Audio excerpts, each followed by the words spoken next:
Joining us is a gentleman, again, who is no stranger. Always good to have him on. Want to wish him Happy New Year. And it's always a pleasure to have him on. Very, very interesting. Let me say a pleasant good evening to Criminologist Professor Ramesh Deosaran.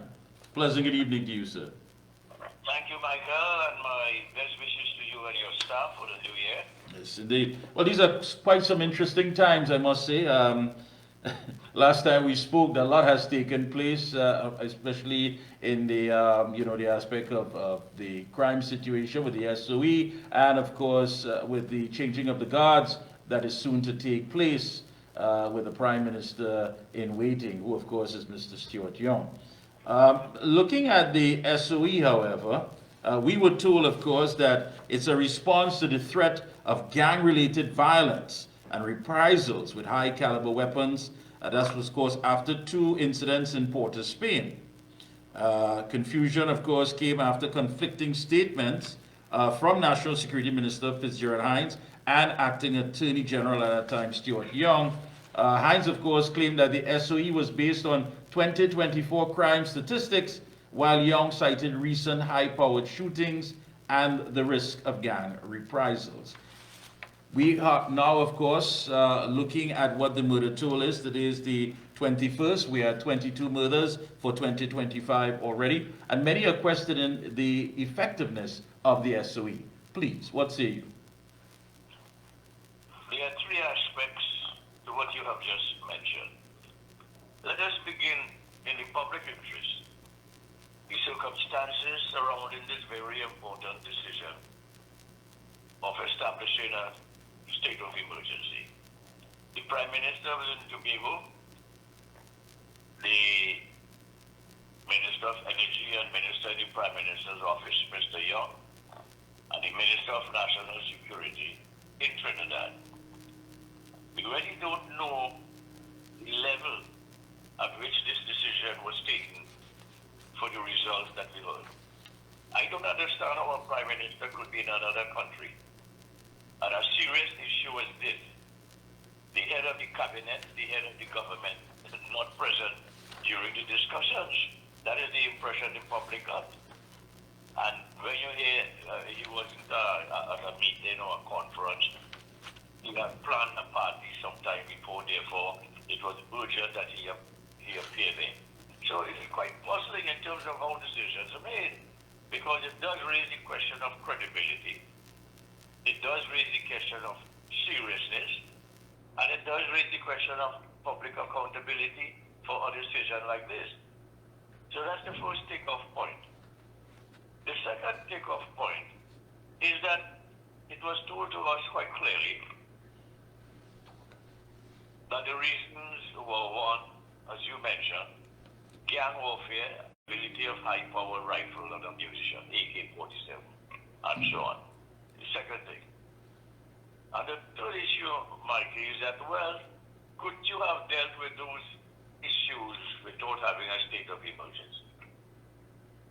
It is not a state of emergency with a national curfew. We understand that. But given the targeted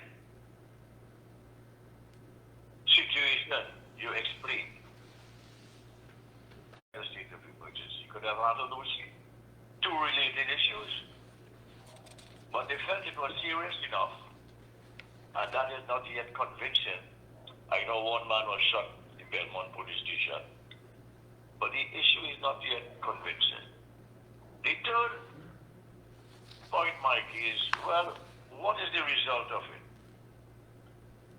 You can't just tell me, well, the murder rate is a little less than it was last year. Over 20 is disastrous on its own. You can't excuse that on the basis of last year. No. So we want to hear a fuller report of the results from the state of emergency. Not that you hold somebody for marijuana or you hold somebody for wearing soldier clothes and so on. Those issues really don't belong to the purpose of mission in where Islam is the move, Cedras or wherever. And you cover those two grounds. And then people will say, it was a credible exercise. So I believe we have to go back and revisit the circumstances, the purpose, and the results of the state of emergency. Yeah, but I grant the Constitution allows a government to call a state of emergency. I grant Section 4 in the Constitution, freedom, privacy, matters of speech, and so on. So that is my... Yeah, but Professor, we were told, and I keep bringing this up, we were told by the former Attorney General, Mr. Faris Alwari, that the legislation that was passed, especially the anti-gang bill and all of these things, that intelligence gathering was very simple now. The legislation, there was a drop in membership of these gangs by 52%. That's what we were told by the former Attorney General after a period of time. He said, listen, this thing has worked effectively. We have seen a reduction in gang membership. We were told all of these things. Why are we now making full circle to deal with an issue that we were under the belief that, I mean, we knew we couldn't be under the belief because the figures didn't show that. The murders were taking place. I mean, it even expanded to extortion and kidnapping and all of that. But is government really and truly serious? Have we seen in the last 9 years anything that they have done to show that they really and truly want to arrest this situation?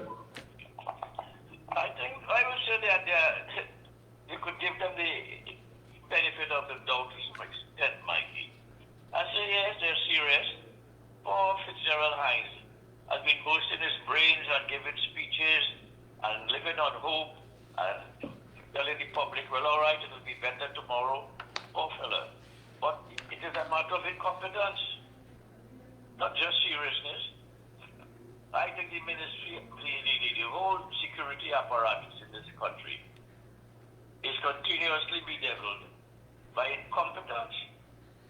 And the government, particularly, like other governments have, they keep relying on public announcements. Every day is an announcement. They will do this, they will do that. And, they're very bothered by criticism, but they have to be subject to criticisms because the public safety issue is a very serious one. If the government is not serious, there is serious concern on behalf of the public. We have home invasions now to the extent, well, we don't know if it's foreigners doing it or local. We don't have any data, we don't have any arrests, we have no prosecution, we have very little. And we're not being told... Detection. Yeah, and we're not being told about these new things that we're reading as far as the methods. It seems that a lot of these murders, people hands tied behind their backs and what have you, this is not basically something local. Is this something being influenced from South America or some other part of the region? Why are we not expanding on that and figuring out how do we get to the root of what's taking place? But again, all of this information was told to us that the administration has it. They know who's committing these crimes. As a matter of fact, the incident that Mr. Young was talking about at that Besson Street police station, the report was it was a known leader who went to sign the book, as the case may be, in the station. But they know these individuals. Why make such an announcement as if to tell them, listen, get yourself inside, and when this thing has all the dust has settled, you of course could come back out and ply your criminal trade, as the case may be. Is this a matter of just simply buying time? It would appear so, but more precisely, the anti-gang legislation gives allowance for the police if they know somebody is an active gang leader or gang member. Exactly. To pursue the issue. Exactly. I'm hearing about, we have so many gang leaders, so many gang members. That signifies, well, you know them. It signifies you have a description of them. It signifies you know their whereabouts. You know where they live. Well, why don't you invoke the anti-gang legislation? So I find it very puzzling, very confusing, and I use the word incompetence. So I don't know how this will play out in the coming elections.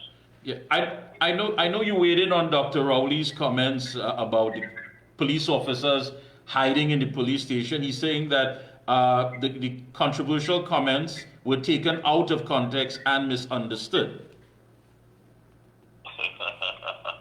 I am laughing because that is what the researchers on this subject would call double speak. It do not twist issues. It came out very clearly in the parliament.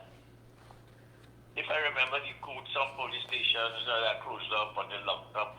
Those are very clear statements. There was any misunderstanding. Well, let me revisit the statement so we'll have a clear. It has come to my attention in some districts, in some instances, police officers whose job it is to protect us and secure us, in some districts at night are so afraid of the criminals that they close the police station door, turn off the lights, and be inside there hoping that the criminals don't come at them. This is what we were told by the Prime Minister / head of the National Security Council. Now he's saying that those words were taken out of context. I don't know how much room there is to take anything out of context, but the fact of the matter is this compounds the whole issue that is the administration serious about dealing with this crime situation? You know, that's why, you know, if the commentators, people like you and other people, their words are like blowing in the wind on these subjects. You write a letter to the editor, you make a comment, and nobody really takes it on seriously, the government particularly. I was thinking maybe need some Calypsonians to start commenting on this thing. What has happened to the mighty Choctaws? Oh, what about Gypsy? Or what about all the Calypsonians? Can they comment on these things? But coming back to the point itself, if he is chairman of the National Security Council, and he is saying, just come to my attention, which means he has information that is pertinent to our discussion in the National Security Council. Because there in the council, you would have the Commissioner of Police, Right, yeah. the head of the Defense Force, the Minister of National Security, and that would be discussed. And Ms. Lola Christopher would give her side of the story, and they would come to a proper conclusion in terms of public safety, that the stations, are they closed? Which ones? Why are they closed in the National Security Council? And come up with a proper statement to the public. Don't keep it a secret. But what happens is that the Commissioner of Police replied to Rowley and said, that's not true. That's not true, Mr. Prime Minister. So why was this raised at the National Security Council rather than Mr. Rowley making a statement in Parliament? And the very next day, the Commissioner of Police, as we say in Trinidad, give the Prime Minister a boof. It's not so. Yeah. So who is lying here? Somebody has to be lying. Exactly. And all this verbal acrobatics does nothing for us, the people of this country. Now, to add insult to injury, during the debate on the government motion for the 3-month extension, the Minister of National Security weighs in and says that citizens need to report strangers in their area because criminals are looking for new places to hide out. He said that intelligence suggests that criminals are looking for new places where they can lie low. Now that the police is on the move, the criminals are also on the move and they're looking for places around Trinidad and Tobago where they can hide out to escape the gaze of law enforcement. This is where you definitely, it doesn't add up again. I mean, you made a move. Was it a knee-jerk reaction to call this SoE? Did you gather all the intelligence? Did you have all the information? Did you equip yourself with everything? Who are the players? Who are the individuals that you're targeting? What is the objective? I mean, it seems that, you know, they're reporting to work every day and shifting the goalposts, just not basically to do the job, but to see how best they can appease the public with their statements. That's what I was saying just now. They make these announcements, and the media itself, every announcement they make, whether it's credible, whether it's redundant, if it said the same thing last week, they get very big headlines. Very big headlines. And intelligent commentary on the issue, you see it in page 7 or even underneath the page. With these big headlines, so they have an escape clause. You can't be City Hall, that's what it means. Because when they reply to you, it's big, big, big, very graphic.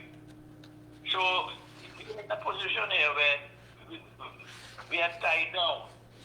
We are tied down. Although we have freedom of speech, free press, and so on, but the dynamics are usually in favor of the government because of the office.